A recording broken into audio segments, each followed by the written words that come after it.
A gente não sabe se a série vai querer mostrar toda a Segunda Era ou se eles vão escolher algum conto específico, porque também tem, por exemplo, tem um conto de Aldarion, que é o marinheiro, foi o maior marinheiro de Númenor, que ele tem um conto separado dele. Só que eu acho que para uma série é muito pouca coisa se eles quiserem adaptar só isso. Então a gente acha realmente que eles vão dar uma visão geral. Uma Pode série falar. dessa proporção, então, né? Uma série com essa Pois é, proporção.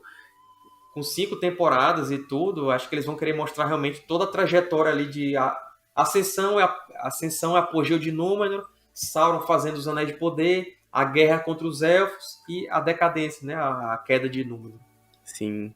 É quase que Mas um assim, prequel do Senhor dos Anéis, né? Que aí já conecta com os Anéis também. Eu acho que eles vão Pois fazer a é. confecção exatamente para poder conectar com os filmes, né?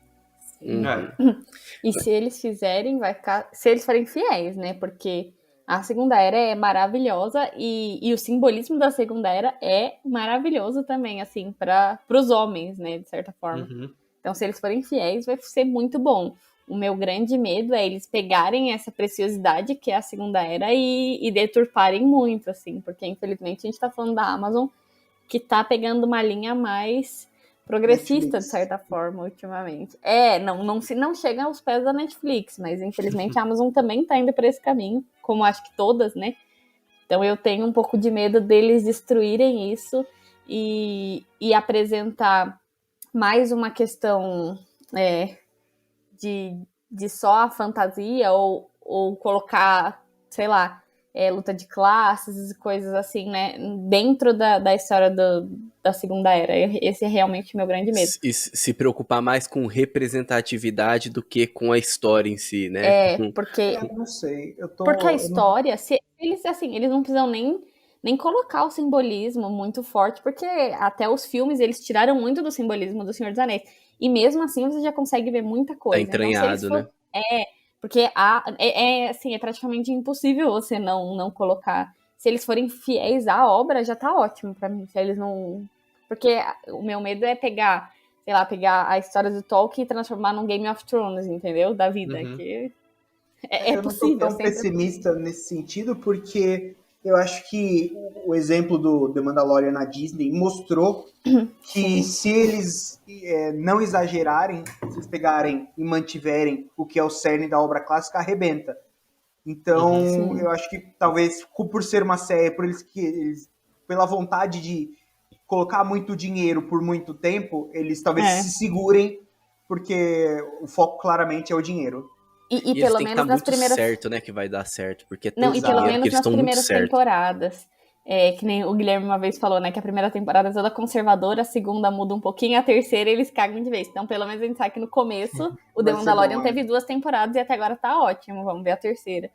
E mais um exemplo de que quando você quer lacrar muito nessas obras, dá muito errado, é o Star Wars, a nova trilogia, que foi a pior.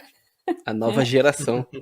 O Hobbit também teve muita crítica, porque fugiu bastante do livro, principalmente o Hobbit 2. Então, assim, se eles olharem pro público, eles vão ser fiéis. Vamos O ver. Eu acho polêmico que anão e a elfa. ali, É verdade. alguém falou na época, eu não sei se foi Tom Shipp, que é um grande tolkienista, internacionalmente conhecido, e ele estava na produção da Amazon, na pré-produção, né? Ele estava atuando como consultor. Eu acho que foi ele que falou, que disse assim, que eles vão... meio que ele quis dizer assim, que eles vão ser fiéis, são obrigados a ser fiéis aos escritos. O que eles podem inventar é onde tem lacunas, né? Onde diálogos, ele quase não tem diálogo ali na parte de número e tal. Então, onde eles podem inventar é nisso aí, né? Acho que a história principal... Já é ótimo, né? Pois é. De qualquer forma, a gente vai assistir. Acho que dificilmente a gente não vai gostar. Sim. A não ser que eles caguem muito, a gente vai gostar, porque só de ver o ambiente já. Esses dias eu vi uma propaganda de uma visita na casa dos hobbits que tem lá na Nova Zelândia. Eu já fiquei feliz só de ver aquilo, porque a gente é fã, não tem jeito. E assim, hoje em dia a gente tá tão assim, bombardeado desse tipo de coisa que a gente assiste aí, não, isso aqui até desconsidera ali aquele pedacinho ali de coisa, né, que não presta e tal, e passa por cima e acaba gostando, né, das séries e dos filmes. Esse lacra tão pouco que é bom, né? Mas lacra, né? Tipo, tá tão difícil de achar alguma coisa que não tenha lacração que... Exato, exatamente. Eu só queria fazer um comentário, porque desde que a gente começou a falar sobre Númenor, eu tô pensando isso e assim, eu não sei se vocês também têm essa visão, não sei se alguém já leu algo sobre isso aqui, eu tô falando da cabeça, então pode ser que eu tô reinventando a roda, ou pode ser que eu tô viajando. Mas eu não conheço tão a fundo, mas dá a entender que Númenor foi baseado, claro, em Atlântida, mas também que, como um bom inglês, ele pensou em Avalon ali também na hora de desenvolver essa ilha, né? Ele também pensou, trouxe um pouco dessa mitologia que já fazia parte do país dele, e também se baseou um pouquinho no povo pré-diluviano ali, para trazer essa questão desse povo que vive mais e que depois cai, esquece de Deus, né? Dá a impressão que, assim, que para pensar nesse povo, ele trouxe tanta referência boa, por isso que não tem como dar errado, né? Dentro do Legendário, não sei se vocês conhecem a capital e principal cidade de Tolerécia, né? Que é aquela ilha, a Ilha Solitária, que ficava na chegada ali das Terras Imortais. O nome da cidade era chamada Avalone, né? Baseada justamente em Avalon, dos mitos arturianos. E tem muita questão do rei que vai voltar, né? Por isso também tem a ver com o Legendário de Tolkien, né? O Aragorn pode ser mais ou menos inspirado aí na lenda arturiana por causa disso também. Aquele rei que vai voltar. Sim. E é muito interessante porque toda a história aí, né, da Segunda Era, você foi narrando aí também, Sérgio, e quando a gente pensa no Anel, né, a gente não tem como não fazer uma comparação com essa questão toda do pecado e tudo mais, né? Sim. Mas é muito profundo, assim, você vê toda essa história, seja ali da forja, né, dos anéis, depois daquele povo sábio, aquele povo que tinha... o povo que morava numa ilha, que era sábio e que tinha e que vivia muito mais, né? E que, enfim, assim, um povo desenvolvido, enfim. E a forma que entra a queda, né? A forma que, querendo ou não, entra essa questão da corrupção mesmo, né? Então, toda essa história, né? É como se fosse a história... Eles não entendem que pode falar. A morte era chamada de dádiva dos homens, né? Então eles não entendem que era uma dádiva. Por que é uma dádiva? Porque os elfos, na verdade, eles eram imortais enquanto durasse o mundo. Então, se o mundo acabasse amanhã, os elfos acabariam amanhã também, porque a alma deles está ligada ao mundo. Assim como a alma dos Ainur que entraram aqui, dos Valar e dos Maiar, né? Era o mesmo destino. E os homens não. Os homens é uma dádiva porque eles não têm que ver a passagem do tempo. Eles têm o seu apogeu e aí depois eles pegam e saem do mundo. Então, supostamente, eles vão para um lugar melhor, né? Ou para perto de Eru e Lúvatar, não sei. Isso aí o Tolkien nunca falou. Mas eles não viam como uma dádiva. E já os elfos viam a vida dos homens como se fosse uma dádiva, né? Por isso que é chamada dádiva dos homens. E eles não souberam reconhecer isso. Tanto é que os Númenóreanos, o costume antigo era de entregar a vida no auge da virilidade, né? Então, quando ele... um pouquinho antes de começar a decadência do corpo, eles já, de bom grado, não era suicídio, né? Mas eles já viam que tinha chegado a hora e meio que deitava lá e não, tá bom, já vivi o suficiente. E aí a vida se esvaía, né? E aí eles iam primeiro para um lugar reservado nos Palácios de Mandos, lá no oeste, e de lá eles saíam do mundo e iam para esse, supostamente, outro local que Ilúvatar preparou para eles. E depois, quando o Númenor foi se corrompendo, eles ficaram tão apegados à vida, até de forma artificial. Eles até Tolkien meio que compara os Númenóreanos aos egípcios, né? Que é a questão da morte, de fazer as múmias. Não que os Númenóreanos fizessem no múmias, né? Mas a questão do tratamento da morte, de tentar esticar aquilo ali, uma vida artificial e tudo. E aí os reis Númenóreanos começaram a morrer com o cetro na mão. Então, uma coisa que não acontecia antes, né? Já que ele passava o cetro quando ainda estava viril e tudo, para o seu sucessor. E eles começaram a se agarrar à vida cada vez mais. Só que era uma vida amoral, né? Ou então uma vida decaída. Não era mais aquilo que os Númenóreanos tinham antes, que eram praticamente equivalentes aos elfos, né? Então, tudo isso aí é uma coisa que a gente pode tirar da queda de Númenor. Sim, toda a questão da corrupção, né? Toda a questão do poder, né? Então, é um anel também do poder que domina aqueles que se deixaram também se corromper pelo poder, né? Querendo ou não. Porque ainda existe, até mesmo em Númenor ali também existe aquele povo fiel, né? Isso é legal. Porque ainda existe aquele povo fiel, depois é o povo fiel que depois dá segmento ali em outros povos também, que a gente vai ver ali também na Terceira Era, né? E depois também é um povo que depois derruba Sauron também, né? Então, Isso. que vem justamente desse povo fiel, né? São eles mesmos que depois derrubam Sauron, derrubam ali o poder do Anel, e depois a corrupção ainda humana continua, né? Porque o Anel, ele não é destruído naquele momento, né? E assim, existe uma longa história pela frente que a gente já viu já nos livros, no cinema, né? Seja ali o Hobbit, o Senhor dos Anéis, que o Anel que no momento que era para ter sido destruído não foi destruído, depois corrompeu muitas outras pessoas ali, né? Em diante. Mas é muito, assim, cara, você lê, né, Tolkien, lê as obras de Tolkien, você, enfim, assistir os filmes, enfim, O Senhor dos Anéis, né, o Hobbit também é muito bom, tem muita coisa legal, assim, mas, igual a Fernanda falou, né, tem muitos símbolos ali que eles não conseguem tirar, mesmo nas produções, né, mesmo no cinema. Então, assim, é muito bom assistir, porque é algo que a gente já falou também nesse podcast uma vez. Quando você tem contato com a obra do Tolkien, você sente que tem algo que vai além daquela obra, né? Isso é muito bonito, assim. Você sente que, caramba, é como se você tivesse descoberto um tesouro ali que... Será que mais alguém descobriu ou só eu, né? Nossa, eu lembro quando eu também assisti O Senhor dos Anéis, eu olhei assim, falei, me espantei, falei, nossa, tem algo que eu não tô enxergando, tem algo que tá além ali do que eu tô vendo nesse filme, não é possível. Esse filme é muito diferente, tem algo muito diferente. Quando você lê os livros também você percebe que transcende muito, né, que vai muito além, né? E esperamos, né, que a Amazon, ela tente se aproximar, pelo menos, né, dessa linha. Assim a gente espera. Eu acho assim que, como o Tolkien, a maior referência dele era o mito verdadeiro, como o Bruno falou, né, que é o cristianismo e tal, a história de Jesus. A verdadeira mitologia, os verdadeiros mitos, os verdadeiros contos de fadas são ecos daquela história verdadeira, daquele mito verdadeiro, né? Então, o próprio C.S. Lewis, antes de se converter, ele adorava a história de Balder, que era um deus nórdico que ressuscitava para salvar as pessoas e tudo mais. Depois que ele reconheceu que a verdadeira beleza estava em Jesus Cristo, que ressuscitou para nos salvar.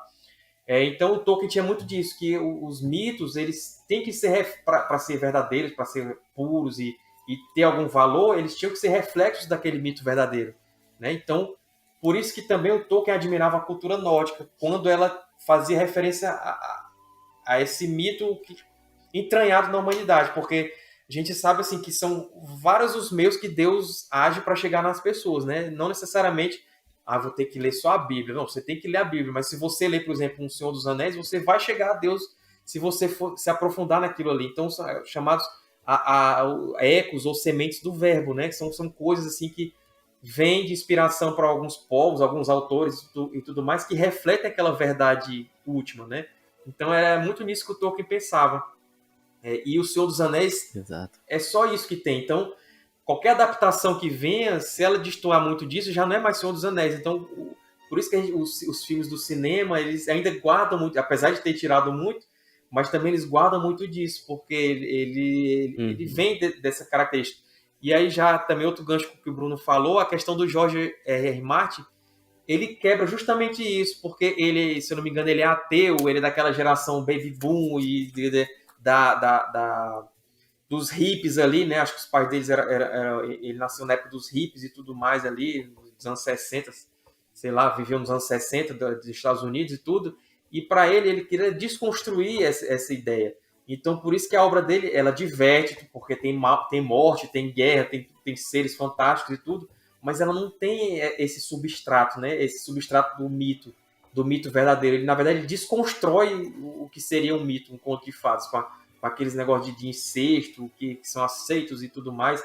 Daenerys, com 13 anos de idade, se entregando a Khal Drogo, pelo menos no livro, né? E tudo. Então, ele desconstrói isso aí, né? Então, por isso que a gente não falta aquele temperozinho no Marte, pelo menos para mim, né?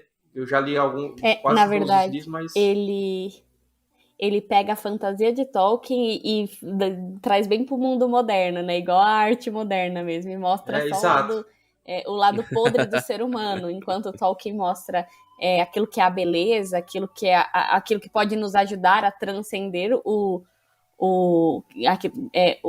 Martin. Ele deixa tudo no imanente, ele deixa tudo no humano, naquilo que tem de pior no ser humano, né? É muito interessante. Não pode falar. Pode falar. Não, é só uma observação, porque eu às vezes a pessoa diz assim, mas eu não gosto do Tolkien porque ele é muito maniqueísta.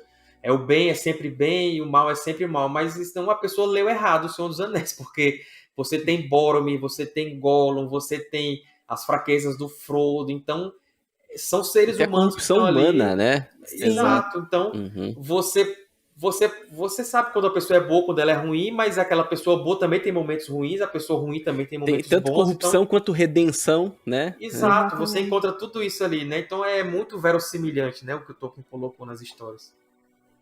É interessante porque o Lucas falou um pouco da referência, né? O Lucas, na verdade, a gente falou muito da referência católica que tem no Tolkien, né? Então, só nessa conversa que a gente teve, só falando da Segunda Era, a gente encontra uma grande referência ao Gênesis, uma grande referência à doutrina católica, mas também a gente encontra grandes referências da literatura, dos mitos, dos contos de cavalaria, dos mitos locais, do folclore local, de certa forma, né, da Inglaterra, e também a gente encontra até referências políticas. Então, a crítica, o Tolkien, ele tem uma certa crítica, por exemplo, à Revolução Industrial, quando ele fala das forjas, porque ele tem um pensamento mais alinhado ao Chesterton, a questão do distributismo, tudo de forma muito sutil, porque ele não quer fazer grandes alegorias, ele não quer, como hoje, que tudo as pessoas querem transformar em política. Não, ele quer, um ponto da obra dele é que a gente possa transcender, é que a gente possa se encontrar com algo maior e nos tornarmos pessoas melhores. Então, ele não tem um discurso político dentro da obra, mas a obra também reflete algumas dessas coisas. Então, tiranos e a sedução do mal, a sedução daquele que vai pelas beiradas, digamos assim, que vai pela mentira, pela manipulação. Então, a gente encontra vários elementos, e se a gente souber analisar, se a gente souber ler, é um grande ensinamento para a nossa vida, né? É uma obra que nos ajuda a ser pessoas melhores, é uma obra que nos ajuda a nos encontrar com Deus, nos ajuda a viver em sociedade melhor, nos ajuda a viver o dia a dia de forma melhor, e também traz uma bagagem cultural, porque você fica sabendo das referências ao Rei Arthur, por exemplo, você já vai querer conhecer um pouco mais da história, e conhecer um pouco mais dos mitos, da mitologia. Vale muito a pena. É isso então, né, gente? Maravilha, deu pra dar uma introduzida, né, para os ouvintes. Aquecimento. Uma introdução da introdução. Exato, exatamente. Então, Sérgio, eu vou entrar aqui então na conclusão, só um minutinho então, porque, né, tem que ter o... Trilha sonora.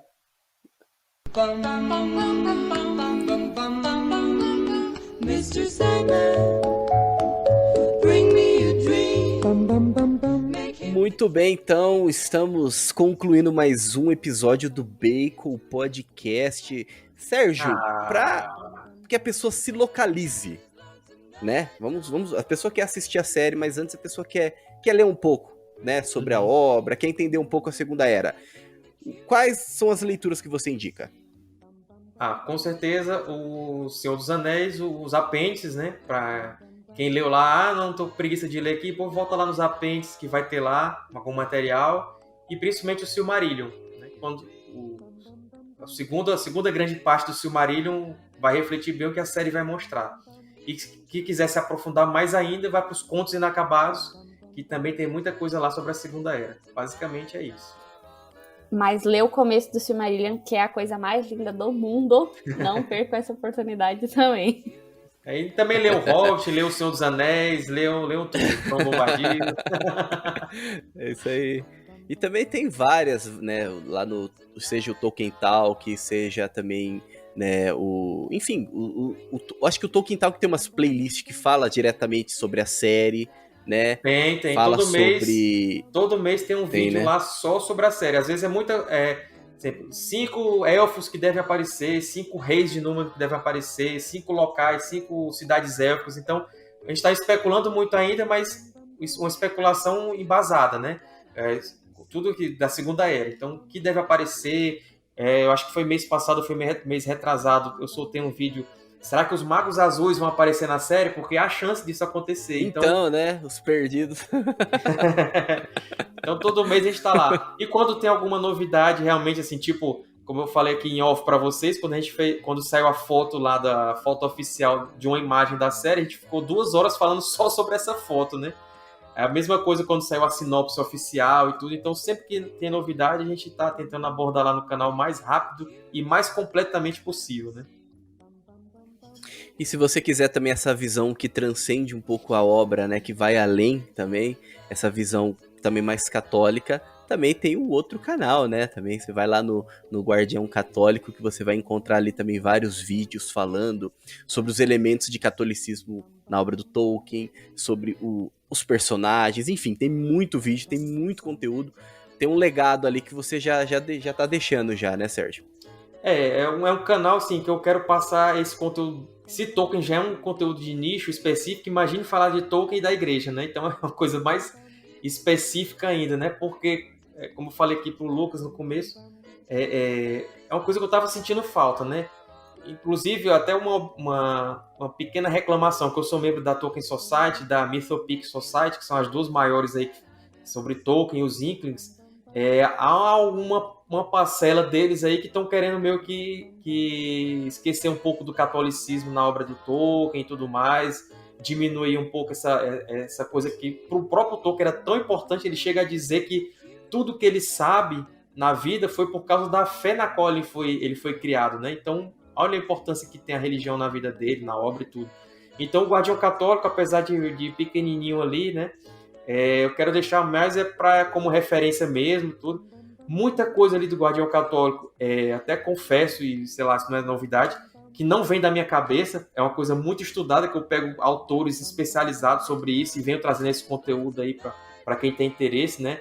É um conteúdo realmente bem específico, bem especializado, tem obras só sobre isso, que às vezes até grandes tolkienistas, eles só arranham a superfície, eles não entram muito, né? Então você tem que ir para autores que realmente se aprofundam nesse aspecto. E eu estou tentando lá, seguindo os passos aí do grande Padre Paulo Ricardo, né, que já tem 2 excelentes cursos aí sobre isso. Uhum.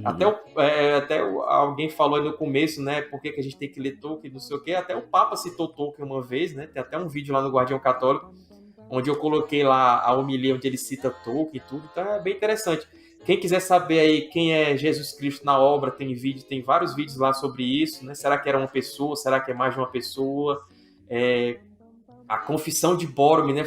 Eu fiz questão de ser o 3º vídeo do canal, porque é importantíssimo esse simbolismo aí do Boromir, né? Da questão do sacramento da confissão e tudo. Então, o Lembas, né? Que você já tem até um conteúdo aqui no Bacon Podcast sobre a questão do Lembas e da Eucaristia. Eu também tenho um vídeo lá sobre isso, onde eu abordo tanto a parte metafísica quanto a parte linguística mesmo, porque tem tudo a ver, tanto linguística quanto a parte do significado, tem tudo a ver com a Eucaristia, né? A questão do Lembas. Então, quem quiser se aprofundar, quem tiver curiosidade, né?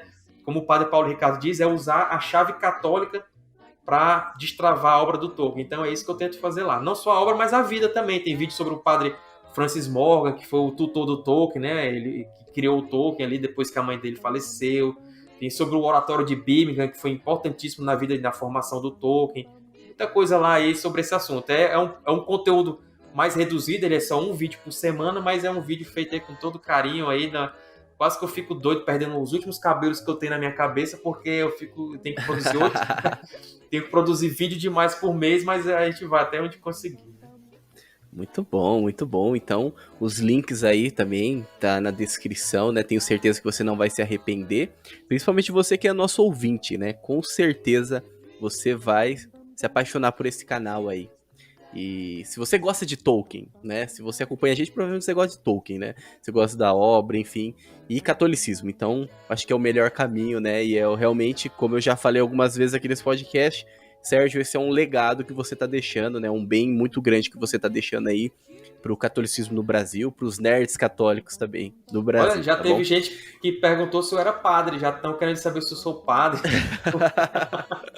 Eu não sou casado e tudo, mas Obrigado aí o pessoal que assiste, obrigado pela deferência aí do Lucas, o pessoal do Bacon Podcast aqui que tá me cedendo esse espaço para falar com vocês, e sempre que quiser me chamar aí, a gente arruma um horáriozinho aqui, a gente faz aí, conversa de novo. A série sai no próximo ano, né? Então a gente já pode aí pensar no próximo encontro. Sim.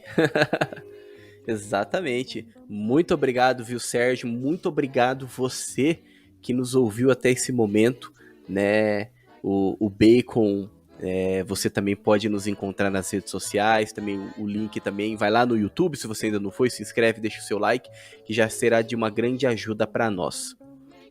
Agradeço você que nos acompanhou até esse momento, fique com Deus e que a força do Bacon esteja com você.